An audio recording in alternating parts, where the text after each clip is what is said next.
इतने में आपको बता देता हूँ, आपके अंदर गुरुजी और मार्गदर्शनों को जिज्ञासा, उनकी आशा और अपेक्षा आपसे क्या है, आपके अंदर आज जो जागरूकता है वो उससे ज्यादा चाहिए।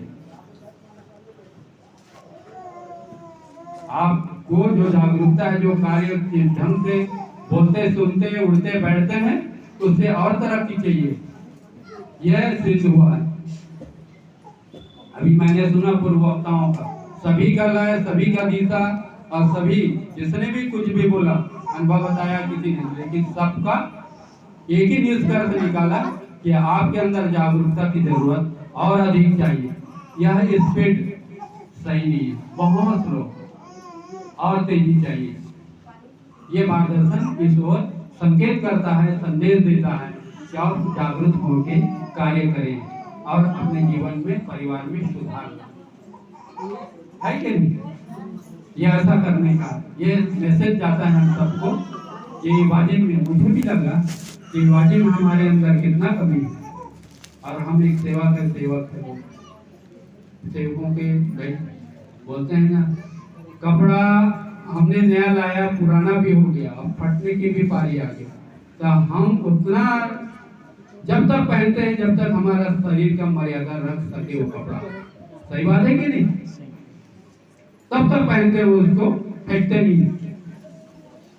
उसी तरह जीवन में हम एक सेवक हैं, सेवक की क्या विशेषता होना चाहिए, और जितना होना चाहिए उतना तो लेवल करो, उतना लेवल तक मेंटेन करो, उसको वहां तक पहुंच के उसी तरह कार्य करो, उसी तरह विचारधारा रखा करो। अपने छोटे बड़े सभी परिवार में यह सब चीज लेके करेगा। और किसी को कोई आता नहीं है, कोई जाता नहीं है, ऐसा शब्द मत बोला करो। उसको सिखाने का, उसको साथ में लेने का प्रयास किया करो। अब तुम भी जानता तो ऐसा बोलता, ऐसा नहीं बोलना, घर की छोटा हो या बड़ा हो, अपने बराबरी वाला हो। क्योंकि सबके अंदर, अभी मैं बोला ना, तो चोर चंडाल साधु संत सभी के पास भगवान रहते हैं। किसी के वो चोर है, चंडाल है, बेईमान है, फिर भी हमें दुख देने का, उनके निंदा करने का हमको कोई अधिकार नहीं है। अन्यथा उससे ज्यादा गिरना पड़ेगा। वो तो अभी खड़ा है, ऐसा दुख आ जाएगा कि तुम्हें खड़ा होना मुश्किल हो जाएगा। इसीलिए अपनी नजरों को, दृष्टिकोण को बदलो, देखने, सुनने और समझने की क्षमता में विकास करो, और सबसे मर्यादा में रहो। वो चोर है तो अपने लिए है, वो भोगेगा। अभी गुरुजी बोला ना, अगर पसंद ऐसा बोलता है कि गुरुजी गलत है, पैसा खाता है, तो ये सत्य का मार्ग है, सबको मालूम है। किसी एक ऐसा सेवक है जो सत्य का मार्ग है उसको जानता नहीं है, समझता नहीं, सबको समझता है। जब इतना ही समझता है वो छोड़ेगा क्या उसको? या आपको छोड़ेगा, मेरे को छोड़ेगा? किसी को नहीं छोड़ता हो। या मंडल के अधिकारी को नहीं छोड़ा, बाकी को कौन कहते? अधिकारी के लिए, मंडल के लिए बड़ा कर्म करने के लिए सबको भगवान बराबर बताया ना। आपको भी करना पड़ेगा, आपके बेटे को भी करना पड़ेगा, आपके बाप को भी करना पड़ेगा। सभी कर्म करता मानव है, सबको कर्म करना पड़ता है। और जब तक जिससे जितना हैसियत है, जितना भक्ति होता है उतना करो।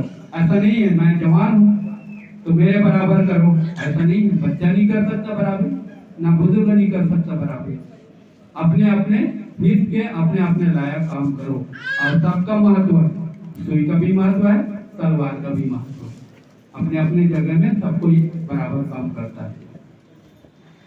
इसीलिए प्रेम के साथ रहे, किसी के ऊपर अन्यथा किसी भी प्रकार दबाव न डाले, और सामान्य से रहे। और सामान्य ऐसा रहो कि हम उसका दुरुपयोग न करें। या मार्ग, सत्य, मर्यादा, प्रेम का आचरण सबको बराबर दर्जा देता है, स्त्री पुरुष, बहन बेटी सबको। तो इसको लेके इतराए भी नहीं, क्योंकि सेवक तो मुझे गाली नहीं दे सकता। ये मार्ग का नियम है, अगर गाली दिया तो ये फंस जाएगा। तो इसका अनुचित लाभ ना ले, उचित लाभ ले। सेवक है, गाली दे सकता, तो क्या मैं सेवकी हूं तो गाली दे सकती हूँ? नहीं, जो नियम इनके ऊपर लागू है वो नियम मेरे ऊपर भी लागू है। इसीलिए कभी किसी को इतराना, लापरवाही करना, घमंड करना, अपने होशियार समझना, होशियार तो तभी समझे क्योंकि कोई गधा समझ सकता है क्या अपने आप को? नहीं समझता, न समझना क्या। लेकिन अपने ज्यादा ना, ओवर कॉन्फिडेंस बोलता है, ज्यादा हमको नॉलेज नहीं है, वहाँ छलांग लगाएंगे। तो इसीलिए तो अभ्यास करते हैं।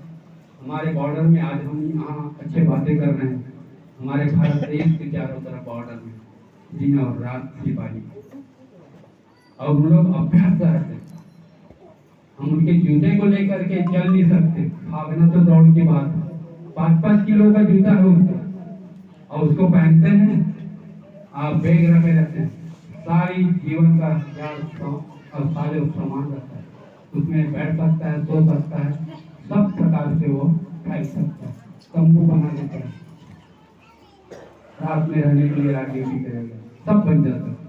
वो बॉर्डर में रात होगी, वो भी कहता है कि मेरी भारत माता है और मेरे यहाँ जनता है, देश का वो सुरक्षित रहे, मेरी जान कोई बात नहीं बोलता। वो ऐसे भाव, ऐसे विचार रखता है, तो हम क्यों नहीं रखते? हमको उनके लिए क्या करना चाहिए? किसी को मालूम है क्या फार्मूला? ये मार्ग हमें ऐसा फार्मूला भी सिखाता है कि देश के बॉर्डर में सिपाही है, उनके लिए हम साजो सामान यहीं से भेज सकते हैं अपने घर में बैठे बैठे। वो जो चीज की जरूरत होगा वो चीज भेज सकते हैं यहाँ से। उसको भोजन की जरूरत है, हथियार की जरूरत है, वर्दी की जरूरत है, मलहम पट्टी की जरूरत है, सब भेज सकते हैं। है नहीं फार्मूला? कौन कौन जानता है? फार्मूला नहीं जानते यार। मेन चीज तो यही फार्मूला है। मकान बनाने के लिए कोई भी बना देगा,